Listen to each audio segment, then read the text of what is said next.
Hi guys, I'm Dory from the Learning Letterpress, and today I'm going to show you a quick and easy way to do registration on a Platen press such as this Kelsey 6x10. I cannot take credit for this. I was shown this method from Alethea over at Community Print in Olympia, Washington. So shout out to Alethea for showing me how to do this. But I've shown a couple of fellow printers this method, and it seems to be working particularly well for us because registration on a Platen press can be a little bit tricky. So here's what you're going to need to do today. So I use a sheet of firm plastic. This is actually a heavy duty sheet protector that I just picked up from Target, and I cut in half. And what I like about this as opposed to maybe some other materials is that I can just wipe it off with a little bit of mineral spirits whenever I'm done, and it's not a big deal, and it allows me to be a little bit greener. I have reused this sheet many times, so it holds up pretty well. The second thing you're gonna need is a pack of rubber bands. You really only need one, but I find that I bust them pretty often, so a pack is helpful. Next, you're gonna need some gauge pens. For shorter runs, I prefer to use things like this, which are the Henry compressible gauge pens. So that's what you're gonna see me use today. But you can also use McGill's spring and tongue gauge pen if you know how to set these. And if you're gonna be doing a little bit longer of a run, these are sturdier, so they're gonna last a little bit longer for you. And then two more materials. I have made myself a guide. Let me kind of come up a little closer. So what I did was I took a couple of common sheets of paper that I use, common sizes rather. I do a lot of personalized stationery, which is what you're going to see me set up today. So I just took a scrap piece of paper. You can see it's printed on one side. I used my L roll,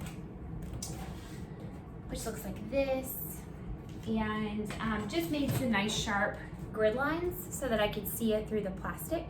So you'll see me use this item. I think there are commercially available options that are like this. I just found it easy just to make one for myself. And then lastly, a roll of blue painter's tape. You do need tape that is gonna be easy to remove. That's kind of key to this in my opinion. So I find that blue painter's tape is what works best. So without further ado, let's get started. What I'm gonna do is first I'm gonna show you, I have already applied my rubber band. So I don't know if you can see it, but it is here. So what I did was I just slipped it over my Platen, and it's kind of underneath my bolts here so that it's nice and sturdy. We're gonna use this to help hold the paper in place. So that's why I've already put it on before I put on the plastic. I have also inked my ink plate and my rollers before we started this process. So you didn't see me do that, but I do have a nice wash of a pretty dark green that's on my press right now. Then we're gonna take our sheet of plastic. This is cut roughly to size. It's not really important if it's exactly at size. And I'm gonna take my painter's tape and I'm gonna tape it on three corners. So the left, the right, and the top. And I'll do this one first so that you can see what I'm doing.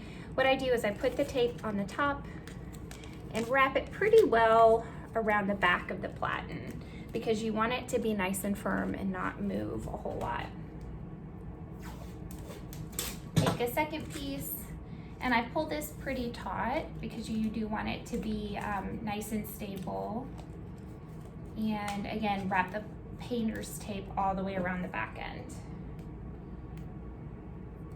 And then lastly, I like to also hit the top, although it's probably not necessary. I just find I get a little bit more stability for that first print.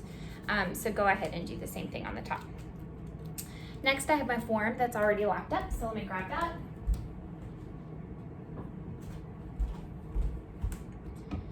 And I'm just gonna pop that in. All right, next thing is that I'm just gonna pull a print. This Platen is already set up so that I know it's the right depth for me to get an ink impression. It's a little bit hard to see because my tin pen is pretty dirty, but I can actually see where it has made that ink impression. Next thing I'm gonna do is grab a handy pencil and my guide point. So this client wants this ink to be landscape at the top. So what I'm gonna do is I'm going to take the top tape off. Just kind of stash that away. Next, let me kind of move you guys a little closer. Down so you can see. Next, what I'm going to do is I'm going to get this plastic up just a little bit. You can see my card under there, a little reflective. And I'm going to slip my guide underneath the rubber band. This is helpful to me because it means that I can actually remove my hands and my paper guide stays in place. So it helps to offer just a little bit more control as I'm making those really finite changes and movements. And then I just sort of guide it on down here. So what's nice about this is that I can actually see where my guide is, and then I can adjust it accordingly.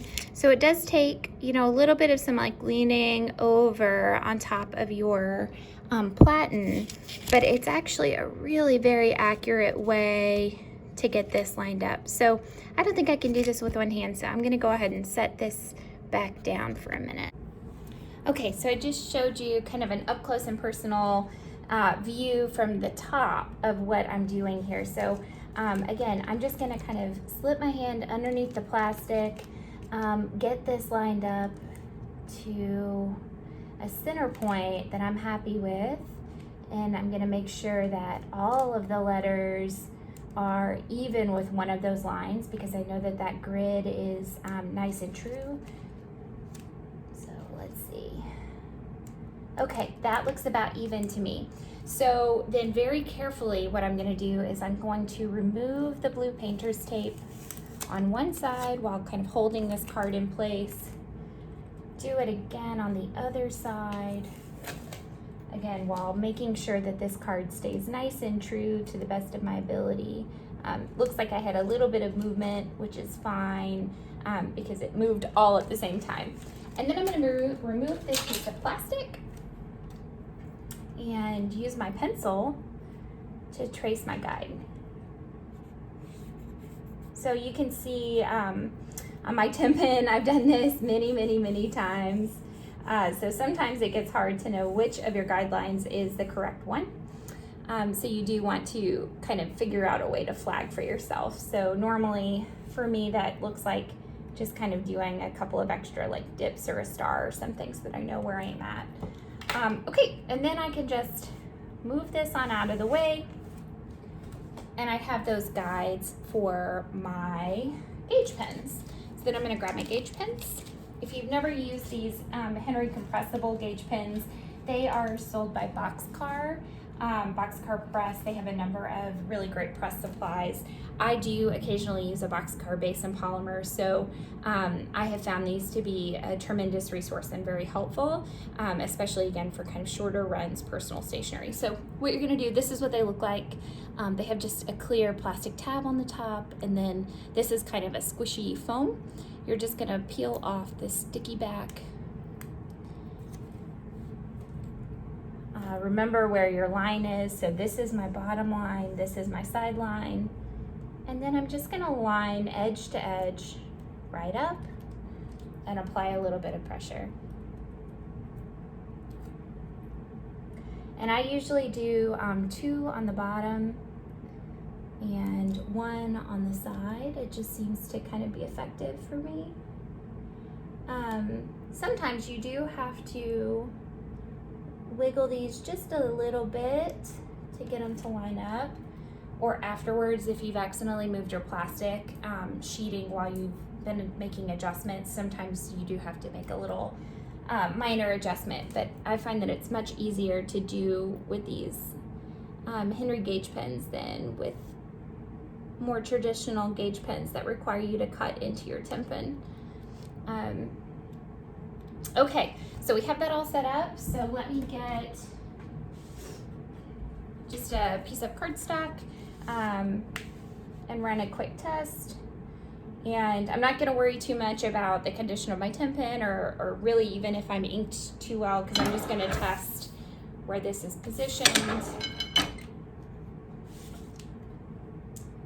I'm gonna check that out. And I am happy with the way that print pulled.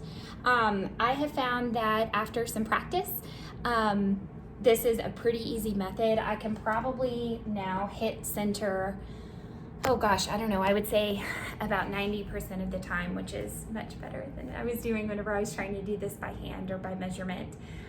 So for a couple of supplies to have on hand, all of which are generally reusable, I find this to be a really excellent method for me to get lined up right. I hope it was helpful. Please leave some comments in the thread if you have any questions or concerns, and I'll get right back to you. Thanks.